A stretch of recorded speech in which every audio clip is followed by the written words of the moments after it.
The crystal device arrived on a Tuesday morning in March, carried by beings that looked like they had stepped out of humanity's wildest science fiction dreams. Ambassador Zelith 9 stood 7 feet tall with silver skin that seemed to shimmer in Earth's sunlight. Her companion, Trade Minister Korth, resembled a walking tree with eyes that glowed like soft amber. They had traveled 47 light-years to deliver what they considered the galaxy's most important diplomatic package. The device itself was beautiful. About the size of a briefcase, it was made from what appeared to be living crystal that pulsed with inner light. Strange symbols flowed across its surface like water, and when activated, it projected 3-dimensional images that danced in the air. To the aliens, this was standard technology. To the humans watching, it might as well have been magic. The ceremony took place on the White House lawn. President Harrison stood behind a podium, trying to look dignified while reporters shouted questions and cameras flashed everywhere. The alien ambassadors had requested a formal handover, following protocols that had been used for over 2,000 years across the galaxy. "People of Earth," Ambassador Zelith 9 said, her voice coming through translation devices that made her sound slightly robotic. "The Galactic Council extends its welcome to humanity. Your species has achieved space travel and nuclear technology. According to galactic law, you are now eligible to join the community of civilized worlds." She gestured to the crystal device with 4 graceful arms. "This communication array will connect you directly to the council chambers on Nexus Prime.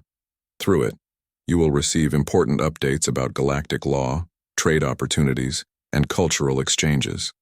You will also be able to request guidance on matters of interstellar significance." President Harrison nodded and shook hands with both aliens, though Korth's hand felt more like touching bark. The president had been briefed about this moment for weeks, but he still felt completely out of his depth. "How do you respond to aliens offering membership in a galactic government? We are honored by this opportunity," he said, reading from carefully prepared notes. "The United States, humanity, looks forward to learning about our place in the galaxy." The ceremony concluded with the device being formally presented to Secretary of State Williams. She accepted it with what she hoped was appropriate dignity, though inside she was wondering who exactly was supposed to be in charge of alien relations. The State Department handled foreign affairs, but did that include foreign planets? After the aliens departed in their ship that folded space like origami, the real problems began. The crystal device was placed in Secretary Williams' office, where it sat on a special table and continued to pulse with mysterious light. For the first week, everyone treated it with extreme caution. Scientists came to study it. Military advisors wanted to know if it was safe. Lawyers debated whether accepting it constituted signing a treaty. The device's first message arrived exactly 7 days after the ceremony. The crystal suddenly blazed with light and projected a 3-dimensional figure into the room. It was another alien, this one looking like a blue octopus wearing formal robes. "Greetings, humans of Earth," the figure said. "I am Council Secretary Benthkar. We have prepared your species integration packet. Please respond within the standard 48-hour window to confirm receipt and begin the orientation process." Secretary Williams stared at the projection. She had been in 3 meetings about farm subsidies that day, and was scheduled for 2 more about trade disputes with Canada. Now she was supposed to respond to a galactic government? "What exactly am I supposed to say?" she asked her assistant. "I have no idea, ma'am. Maybe we should call NASA." NASA's response was immediate. This was clearly a diplomatic issue, not a scientific one. The scientists had done their job by confirming the device was safe and functional. Actually using it for diplomacy was someone else's responsibility. The State Department called the Pentagon. Surely first contact with alien civilizations was a national security matter. The Pentagon disagreed. The aliens had presented themselves as peaceful diplomats, not a military threat. This was obviously a State Department issue. The State Department tried the United Nations. Perhaps alien contact should be handled by the international community. The UN was delighted to help, but first they needed to form a committee to study the issue. That committee would need to report to another committee, which would make recommendations to the General Assembly. The process would take at least 6 months. Meanwhile, the crystal device kept receiving messages. Every few days, another projection would appear in Secretary Williams' office. Council members wanted to know about Earth's trade capabilities. They asked about humanity's cultural exports. They sent surveys about Earth's industrial capacity and requests for environmental data. Secretary Williams tried to respond to a few messages, but the alien communication system was incomprehensible. There were dozens of buttons and touch-sensitive panels that responded to gestures she didn't understand. When she managed to activate something, the device would ask questions in alien languages that the translation system couldn't handle. How many administrative subdivisions does your species maintain? One message asked. Another wanted to know the quantum coefficient of your monetary exchange system. Third requested samples of your most popular fermented beverages for cultural assessment. Williams found herself longing for the simple days when international diplomacy only involved other humans, at least when the French were being difficult. She understood what they wanted and why they were upset. The crystal device was moved from office to office as different departments tried to figure out who should handle it. It spent 2 weeks with NASA again, then a month with the Department of Commerce when someone decided this might be about trade. The Treasury Department kept it for a while, when they realized alien contact might affect Earth's economy. By winter, the device had been transferred 11 times. It currently sat in a secure facility run by the Department of Homeland Security, where it was classified as potentially hazardous foreign technology pending further review. The messages kept coming, but nobody was officially responsible for answering them anymore. The alien ambassadors, meanwhile, waited in orbit aboard their ship. They had expected quick integration, as was normal with most species. Humans had seemed eager during the initial ceremony. Now they were completely silent. Ambassador Zelith 9 reviewed her species' database for information about humans.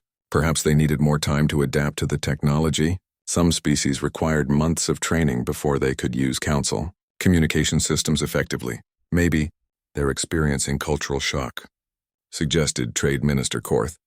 Some primitive species become overwhelmed when they realize how big the galaxy really is.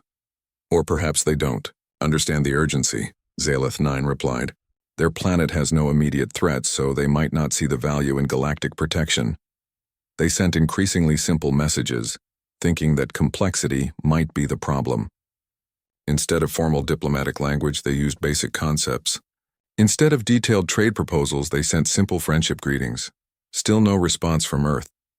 After 6 months of silence, the alien ambassadors finally gave up. They filed their report with the Galactic Council and departed for home, leaving behind a communication device that continued faithfully receiving and storing messages that no human would ever see. The report they submitted was diplomatically worded, but clear in its implications. Humanity was not ready for galactic civilization.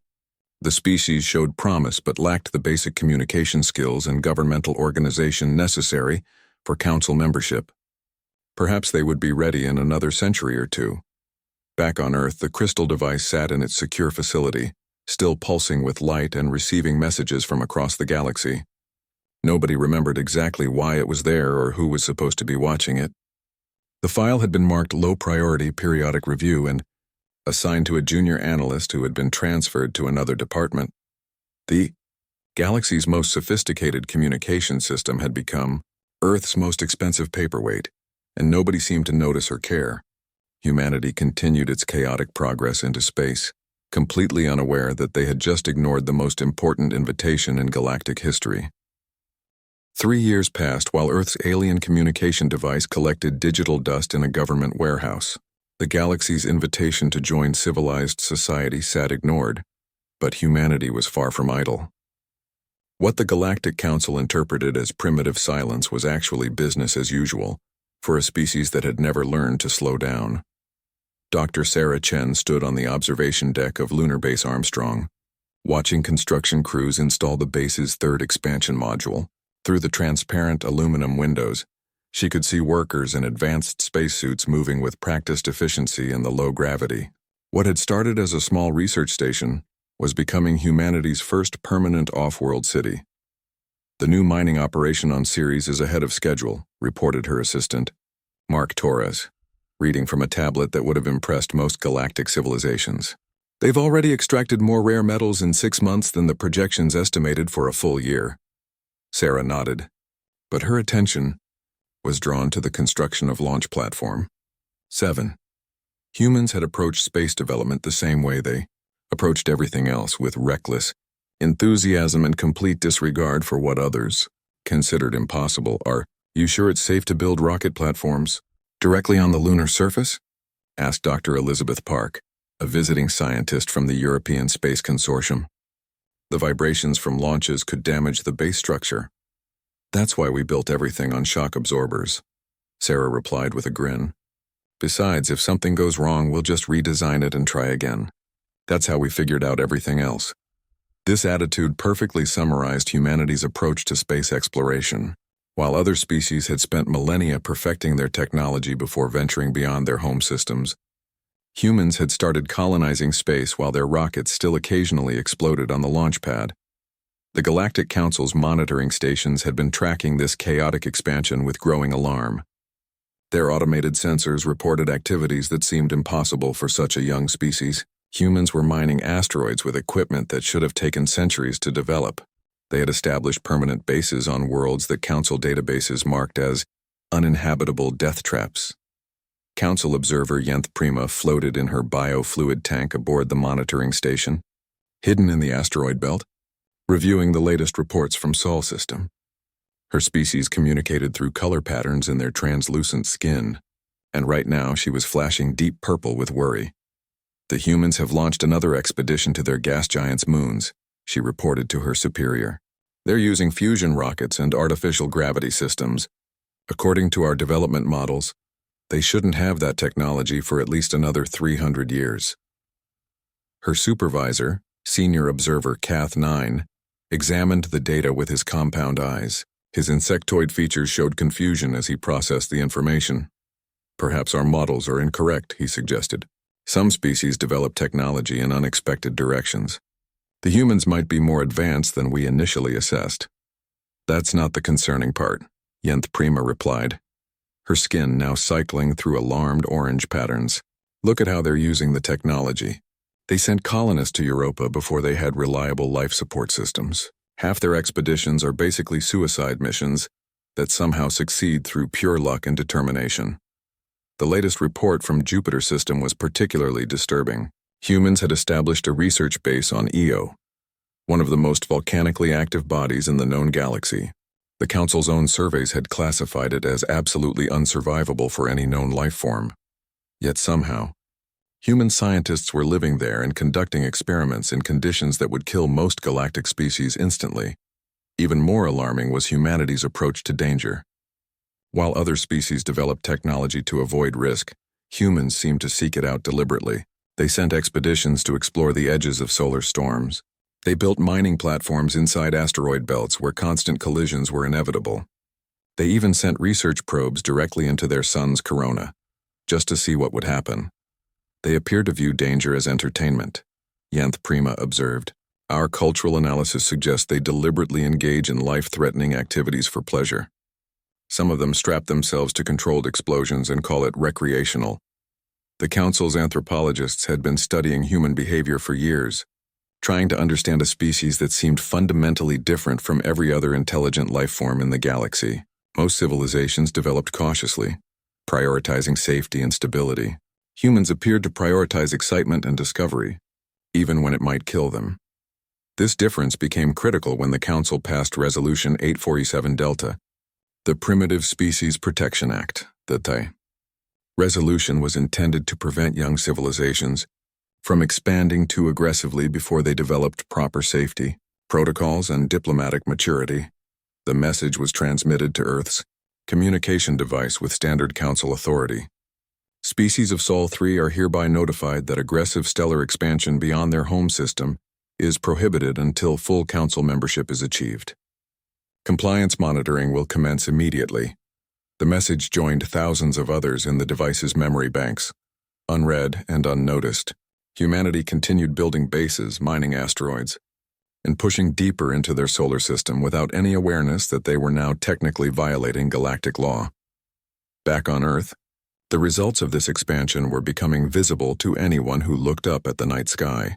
The orbital shipyards around Earth had grown so large they could be seen without telescopes. Regular transport flights carried passengers and cargo between Earth, Luna, and Mars. What had once been science fiction was becoming routine business. Captain Maria Rodriguez guided her cargo hauler through the busy traffic lanes between Earth and Mars, dodging passenger liners and automated freight drones. Her ship carried mining equipment to the new colony on Phobos and would return loaded with rare metals that were becoming essential for Earth's growing economy. Mars Control.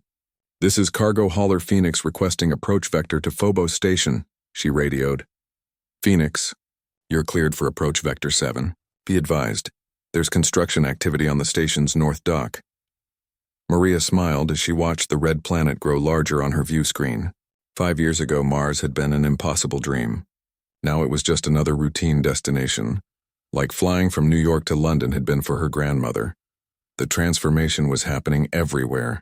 Children who had grown up watching the first lunar landings were now booking vacation trips to orbital hotels. Mining companies that had once focused on Earth's oceans were drilling asteroids. Transportation that had once been the exclusive domain of government space agencies was now handled by dozens of private companies. Dr. James Wright, director of the Titan Research Station, filed his quarterly report while watching methane snow fall outside his office window. Saturn's largest moon had become humanity's most distant permanent outpost, a research base dedicated to studying exotic chemistry in conditions that existed nowhere else in the solar system. Colony status update, he dictated to his computer. Population 473 permanent residents. Resource extraction ahead of projections. New discoveries, 17 new chemical compounds with potential industrial applications. Recommendation, expand permanent population to 800 by next quarter. What made the report remarkable wasn't its content but its casual tone. Humanity had established a thriving colony on one of the most alien worlds in their solar system, and the biggest concern was whether they needed more researchers. The Galactic Council's monitoring stations tracked every ship launch, every new base, every mining operation. Their reports painted a picture of a species that was expanding into space with the same chaotic energy they brought to everything else. Humans weren't following any known development pattern. They weren't being careful or methodical. They were just building things and seeing what happened. They've weaponized their economic system, observer Yenth Prima reported in her latest analysis. They use something called market forces to drive technological development at speeds we've never seen. Competition between their various factions pushes them to take risks that no rational being would consider. The evidence was overwhelming. In the time it had taken most species to build their first orbital station, humanity had spread throughout their entire solar system. They had permanent bases on 16 different worlds and moons. They were mining resources that most species considered inaccessible. They had developed technologies that shouldn't have existed and were using them in ways that should have been impossible. All of this was happening in direct violation of galactic law, committed by a species that had never bothered to read the rules they were breaking. The Council faced an unprecedented situation, a primitive species that was too advanced to ignore but too chaotic to control. The solution, when it came, would be both obvious and disastrous. The Council decided to send the enforcement fleet to Sol system.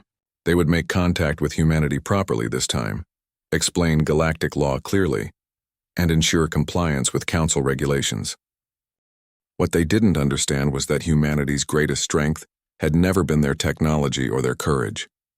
If the Galactic Council's enforcement fleet dropped out of hyperspace at the edge of the Sol system on a cold morning in January, 12 ships arranged themselves in perfect formation, their hulls gleaming with the authority of 1,000 civilizations. Fleet Commander Tesh Valdris had personally overseen enforcement actions on 47 different worlds. This should have been routine. Begin standard peaceful contact protocols, he ordered from the bridge of the flagship Harmony's voice. Around him, his multi-species crew worked with the efficiency that came from centuries of practice. Transmit greeting on all frequencies and request immediate response from local government. The message was broadcast in 17 different languages, including the primitive English that Earth's database had on file. Commander Tesh Valdris expected a quick reply, followed by humble apologies and immediate compliance. That was how these situations always went. Instead, his communications officer looked confused. "Sir, we're receiving multiple responses from different groups. None of them claim to speak for the entire species." "What do you mean, different groups?" There appear to be several hundred separate governmental entities on the primary world. They're arguing with each other about who should respond to us. Commander Tesh Valdris felt the first stirring of unease. In his experience, primitive species usually had simple governmental structures. A single emperor or council of elders would acknowledge the council's authority and promise immediate compliance. He had never encountered a species so disorganized that they couldn't even agree on who was in charge. "Sir," the sensors officer interrupted, "you need to see this." The main view screen lit up with a tactical display of Sol system. What Commander Tesh Valdris saw made his stomach sink. According to the sensors, there were over 3,000 active spacecraft moving throughout the system. Permanent bases existed on 12 different worlds. Massive industrial complexes orbited the inner planets. "This can't be right," he muttered. "Check the sensors again." "Sensors are operating normally, sir. The humans have militarized space." That was when Admiral Chen's voice crackled over the communication system from Mars Defense Command. Her tone was professional but carried an edge that made the commander's skin crawl. "Unknown fleet, you are in violation of human territorial space. Identify yourselves immediately and state your intentions." Commander Tesh Valdris blinked in astonishment. In 47 previous enforcement actions, no primitive species had ever demanded that he identify himself. They usually cowered in fear or begged for mercy. "This is Fleet Commander Tesh Valdris of the Galactic Council Enforcement Division," he replied, trying to maintain his dignity. "We are here to discuss your species' violations of Council Resolution 847 Delta regarding primitive species expansion." There was a long pause before Admiral Chen responded. "Galactic Council? Never heard of you. Do you have proper documentation for entering our system?" "Documentation?" The commander looked around his bridge in confusion. "We are the Galactic Council. We don't need documentation." "Everyone needs documentation," Admiral Chen replied firmly. "Please transmit your diplomatic credentials or prepare to be escorted out of our space." Commander Tesh Valdris found himself in an impossible situation. The humans were treating the galaxy's supreme authority like unwelcome tourists. He decided to try a more direct approach. "Your species has been expanding into space without proper authorization," he announced. "Galactic law requires all primitive civilizations to remain within their home system until they achieve full council membership." Admiral Chen's laughter came through the speakers like ice water. "Primitive? Did you just call us primitive?" From her command center on Mars, Admiral Chen was staring at tactical displays that showed 12 alien ships in perfect formation. They had appeared without warning using technology that human scientists could only dream about.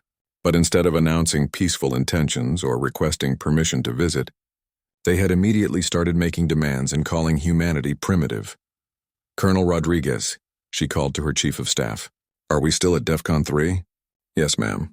All defensive systems are online and ready." "Good, because I think we're about to have a problem." The problem was that both sides were operating from completely different assumptions. The Galactic Council expected automatic compliance from a species they considered barely civilized. Humanity saw uninvited aliens making demands in their own solar system. Commander Tesh Valdris tried one more time to establish proper authority. "By the power vested in me by the Galactic Council, I order you to cease all expansion activities and prepare for council oversight of your species' development." "By what authority do you make demands in human space?" Admiral Chen shot back. "You show up without warning, refuse to provide credentials, and then start giving orders? That's not how diplomacy works. We are the Galactic Council," the commander repeated, his voice rising in frustration. "We have authority over all spacefaring species." "Says who?" That simple question broke Commander Tesh Valdris's brain. In 2,000 years of galactic history, no species had ever asked the Council to justify its authority. It simply existed like gravity or the speed of light. Says galactic law," he stammered. "What galactic law? Did humanity sign a treaty? Did we agree to recognize your authority? Because our records don't show any such agreement." The commander turned to his legal advisor, a purple-tentacled being who specialized in interspecies law. The advisor's color patterns showed extreme distress. "Sir," the advisor said quietly, "technically they're correct. Species that aren't council members haven't agreed to accept council authority. But that's how it's always worked." "Yes, sir. But usually species want to join the council. No one has ever refused." Meanwhile, Admiral Chen was dealing with her own crisis. Earth's governments were finally taking alien contact seriously, but in typically human fashion, they couldn't agree on anything. "The United Nations is demanding immediate consultation," reported her communications officer. "The European Union wants to handle this diplomatically. The Americans are asking if we need military support. The Chinese are demanding to know why we didn't inform them earlier. Tell them all to stay calm and let us handle it," Admiral Chen replied. "And get me a direct line to Fleet Admiral Thompson at Earth Defense Command." The situation was deteriorating rapidly. What should have been a simple enforcement action was becoming a diplomatic nightmare. Commander Tesh Valdris had never encountered a species that questioned the basic assumptions of galactic civilization. "Human Admiral," he tried one more time, "your species is in violation of established protocols. You must comply with Council regulations." "Or what?" Admiral Chen asked. The question hung in space like a challenge. Commander Tesh Valdris realized he was facing a species that didn't recognize his authority, didn't fear his ships, and seemed perfectly willing to fight rather than comply. "Sir," his tactical officer reported, "the humans are powering up weapon systems throughout the solar system. We're detecting missile batteries on Luna, Mars, and several asteroid installations." "They're threatening us?" the commander asked in disbelief. "Sir, I think they consider us the threat." That was when the shooting started. A human patrol ship, trying to get a closer look at the alien fleet, was fired upon by a nervous Galactic Council gunner who interpreted rapid approach as an attack maneuver. The patrol ship's shields held, but the message was clear. Admiral Chen's voice cut through the chaos with deadly calm. "Alien fleet, you have just fired on a human vessel in human space. Stand down immediately or we will consider this an act of war." Commander Tesh Valdris realized with growing horror that he had created exactly the situation the Council had sent him to prevent. Instead of peaceful compliance, he was facing a species that was not only unwilling to back down, but seemed eager to fight. "Open fire," Admiral Chen ordered. What followed became known as the Battle of Mars Orbit. Though battle was perhaps too generous a term, it was more like a masterclass in why advanced technology doesn't always guarantee victory. The Galactic Council ships had better weapons, stronger shields, and faster engines.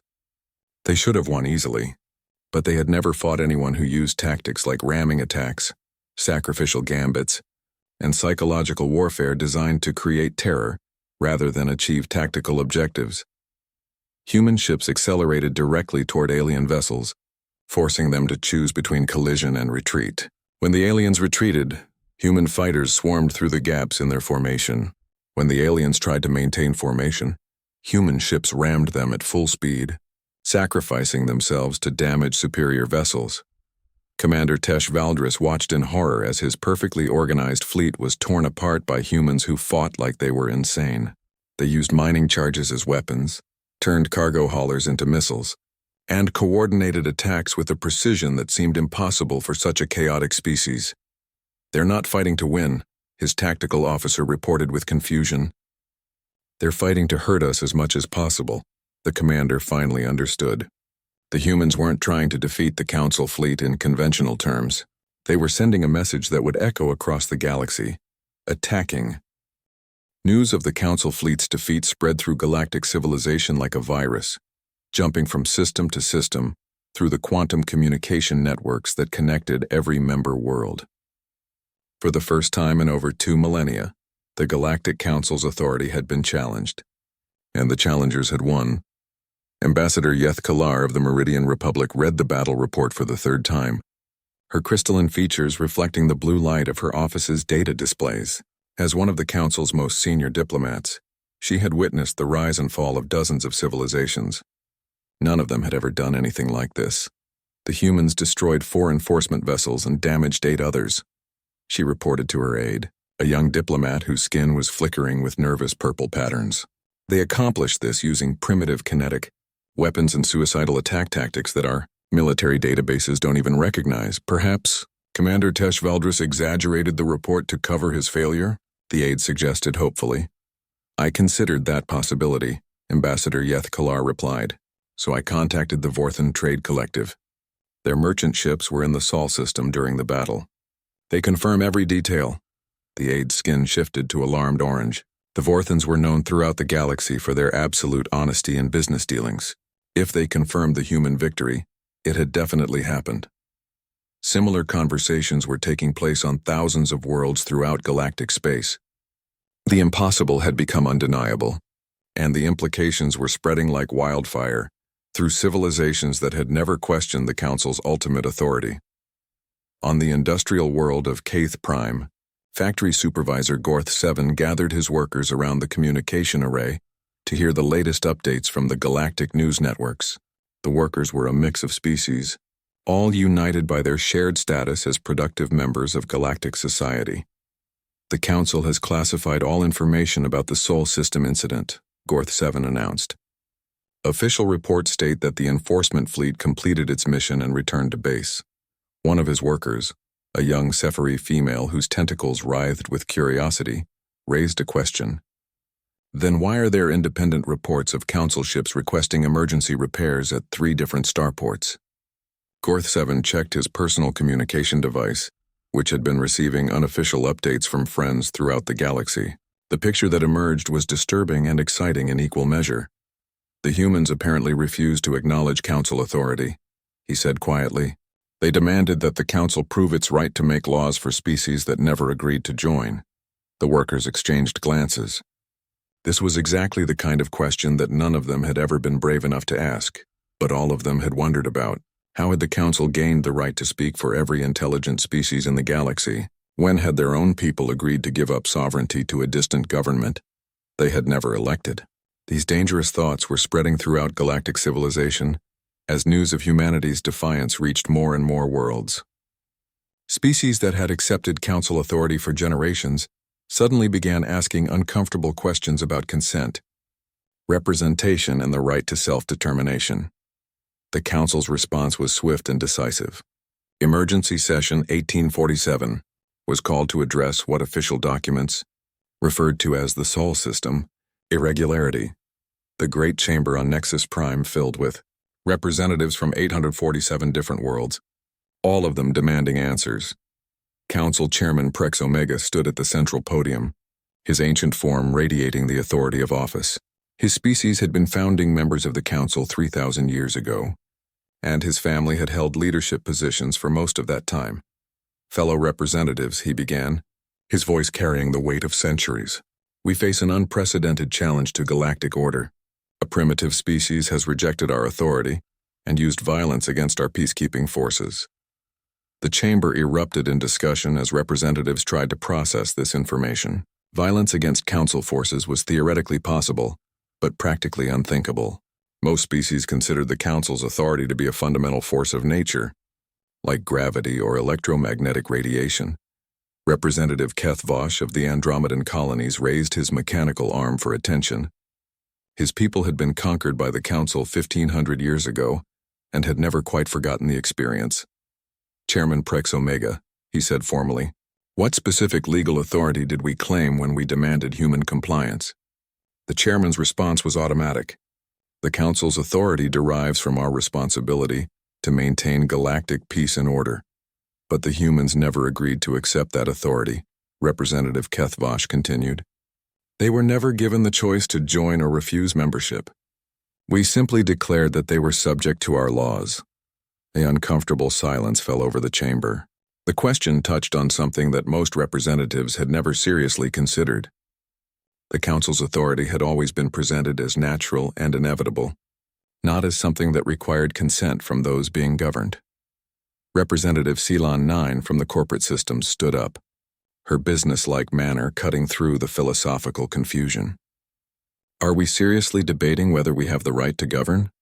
She asked. The Council has maintained peace for 3 millennia. Our authority is proven by our success. But success at what cost? Asked Representative Yurth Kalar from the Outer Rim territories. How many species were conquered to achieve that peace? How many civilizations were forced to abandon their independence? The debate that followed would last for weeks and change the nature of galactic civilization forever. For the first time in Council history, member species were questioning not just specific policies, but the fundamental right of the Council to exist. While the politicians argued, the galaxy's traders and merchants were taking practical action. The Vorthan Trade Collective, always quick to spot new opportunities, dispatched exploration vessels toward Sol system to establish contact with the humans. If these strange beings were powerful enough to defeat a council fleet, they might be valuable trading partners. Captain Yorth Prime commanded the trade vessel Prophet's Edge as it approached the solar system's outer boundary. Unlike the council's enforcement fleet, the Vorthons came with peaceful intentions and clear diplomatic credentials. Human vessels, he broadcast on standard frequencies. This is Captain Yorth Prime of the Vorthan Trade Collective. We come seeking peaceful contact and mutual benefit. The response came from Admiral Chen herself, still commanding from Mars Defense Command. Trade vessel, you are welcome in our system. Please state your intentions and cargo manifest. Captain Yorth Prime was delighted by the professional response. Unlike the Council's approach, which had been based on assumed authority, the humans were treating his ship like any other foreign vessel seeking to enter their territory. We carry trade goods and information, he replied. We seek to establish diplomatic and commercial relations with your species. Understood. You are cleared to approach Mars orbit for initial contact procedures. What followed was humanity's first real diplomatic contact with galactic civilization, and it went better than anyone had expected. The Vorthons found humans to be enthusiastic traders, innovative thinkers, and surprisingly practical negotiators. Unlike most species, humans didn't seem impressed by galactic technology. They were more interested in understanding how it worked and whether they could build something better. Dr. Sarah Chen, now serving as humanity's unofficial alien contact specialist, met with Captain Yorth Prime in a conference room aboard Mars Station Alpha. Through translation devices, they managed to establish basic communication. Your species defeated a council enforcement fleet, Captain Yorth Prime said, his tone mixing admiration with curiosity. How did you accomplish this? Dr. Chen shrugged, a gesture that the translation system couldn't properly convey. They attacked us in our own solar system without permission. We defended ourselves. But you are a young species. The Council has technology that is thousands of years more advanced than yours. Advanced technology doesn't help much if you're not willing to use it effectively, Dr. Chen replied. They seemed more concerned with following proper procedures than with actually winning the fight. This observation would become one of the most quoted statements in galactic history. The humans had identified the Council's greatest weakness. They had become so focused on maintaining order and following established protocols that they had forgotten how to adapt to unexpected situations. The news that humans were willing to engage in normal diplomatic relations spread quickly throughout the galaxy. Soon, other species were sending their own trade missions and diplomatic delegations to Sol system. For the first time, a species was conducting galactic diplomacy without Council oversight or approval. The Kalani Confederacy sent scientists to study human technology. The Thorian Assembly dispatched cultural exchange missions. Even the mysterious Void Walkers, who rarely communicated with anyone, sent observation vessels to monitor this unprecedented situation. Each contact reinforced the same message. Humans were not primitive savages who needed Council guidance. They were a competent, technologically capable species that was perfectly able to manage their own affairs and conduct their own diplomacy. Back on Nexus Prime, the Council found Itzel Ambassador Elena Vasquez stepped out of the diplomatic shuttle onto the crystal platforms of Nexus Prime, becoming the first human to set foot on the Galactic Council's capital world. Behind her walked a delegation that would have been impossible to imagine just 2 years earlier. Representatives from the Independent Systems Alliance, the Reformed Council Coalition, and 3 newly independent species that had never been part of any galactic government. The journey to this moment had been as chaotic and unpredictable as everything else humans touched. What had started as bureaucratic incompetence had become a galactic revolution, and now Elena found herself at the center of negotiations that would reshape civilized space.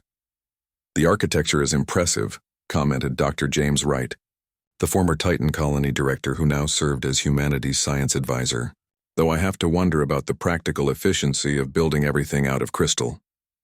It's not about efficiency, replied Ambassador Yeth Kalar, who had volunteered to serve as their guide. The crystal spires represent the eternal nature of council authority. They were built to inspire awe and submission. Elena looked up at the towering structures that dominated the capital's skyline. Did it work? For 3,000 years, Yethkalar admitted, until your species asked the one question nobody had ever thought to ask.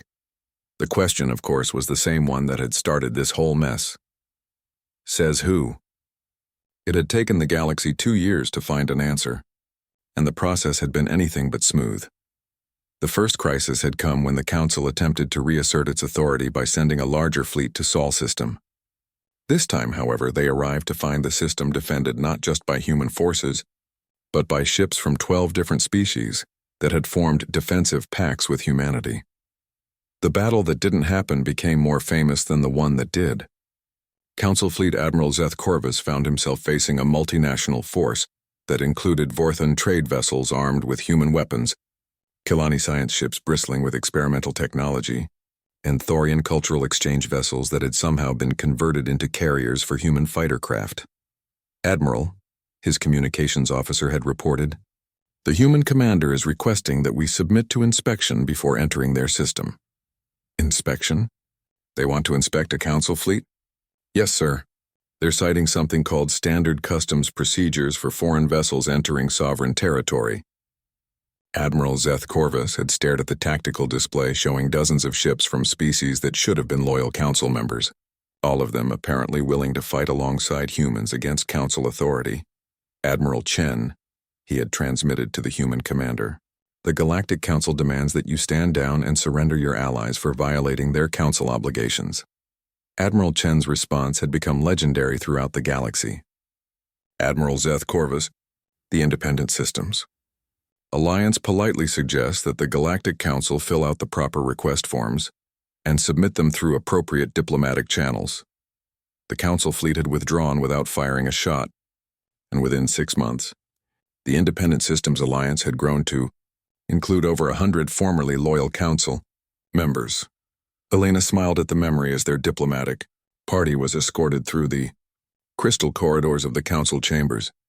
The building had been designed to make visitors feel small and insignificant, but somehow the effect was lost when you arrived as an equal rather than a supplicant.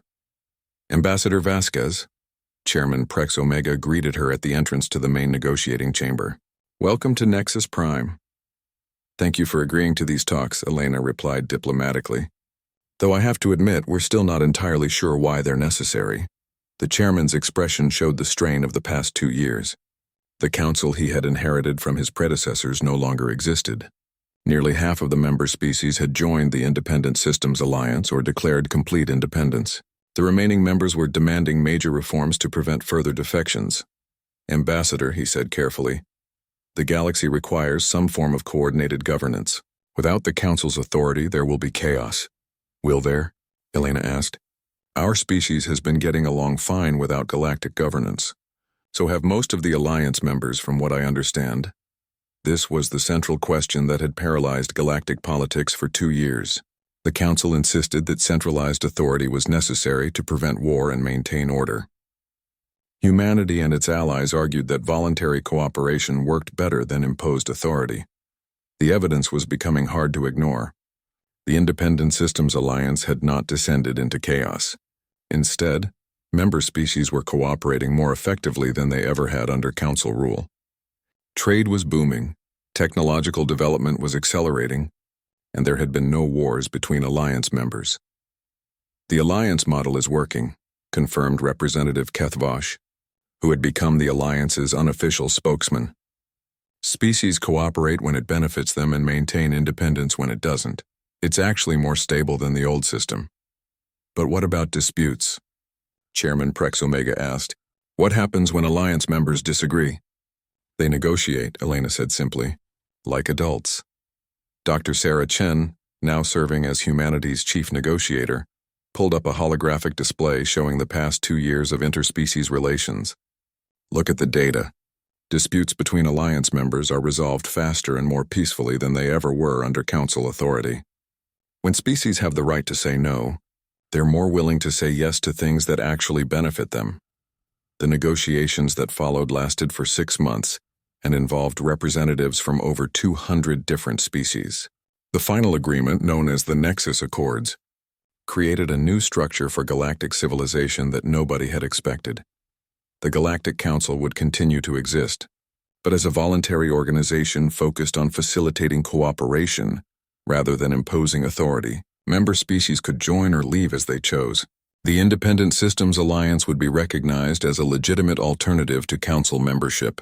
Most importantly, no species would be required to accept the authority of any galactic government they had not explicitly chosen to join. It's not perfect, Elena admitted during the final signing ceremony, but it's based on consent rather than force, and that makes it more legitimate than anything that came before.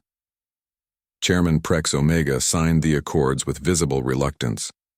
The document officially ended 3,000 years of council supremacy and created a galaxy where species had the right to govern themselves. I still believe that centralized authority would be more efficient, he said as he set down the signing stylus. Maybe, Elena replied, but we've learned that efficiency isn't the most important thing. Freedom is. The transformation was immediately visible. Species that had been silent for centuries began asserting their own cultures and priorities. New trade relationships formed across old political boundaries. Technological development accelerated as species shared innovations without bureaucratic interference. The most surprising development came when the Council itself began to change. Freed from the burden of governing unwilling subjects, the remaining Council members focused on projects that actually required coordination. They established the Galactic Emergency Response Network, created the Universal Translation Protocol, and founded the Interspecies Scientific Cooperation Initiative.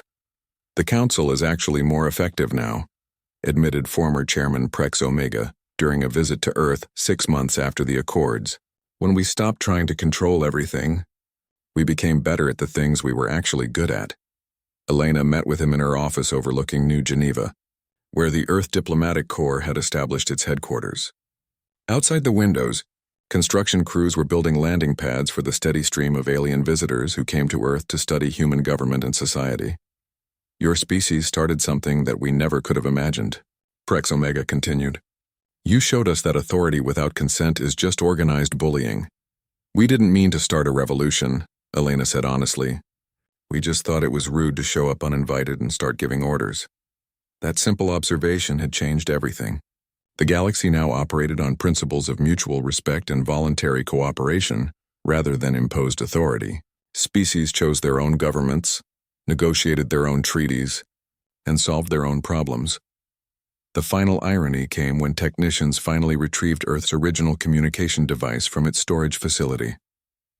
The crystal array had been faithfully recording and storing messages from the Galactic Council for over 4 years, creating a complete record of the galaxy's reaction to humanity's silence. Dr. Wright, who had been assigned to analyze the stored messages, presented his report to Elena with barely suppressed laughter. The early messages are standard diplomatic boilerplate, he explained, but as time went on, they became increasingly frantic. By the end, Council representatives were basically begging us to respond to their messages. Elena scrolled through the translations on her tablet, watching the evolution from F-Facin.